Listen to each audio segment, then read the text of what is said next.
On va gagner the match samedi à Toulouse.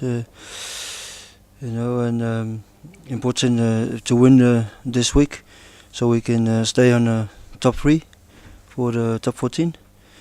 And if we win this week, and it will be easy for us for the last semaine prochaine match Lyon, for just to relax and get ready for the final of the Challenge Cup. So yeah, it's a little bit pressure, but we must stay focused, stay together as a team. And this weekend against Toulouse, we must play the way we play against Harlequins.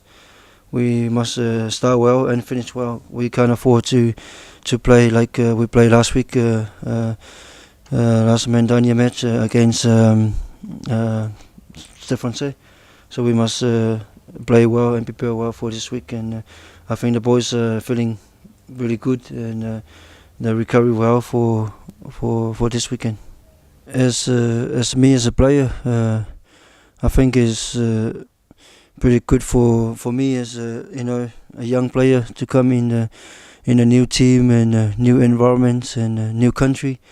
It's always a pressure to leave your family and your friends behind and come into a new country and play in front of new people.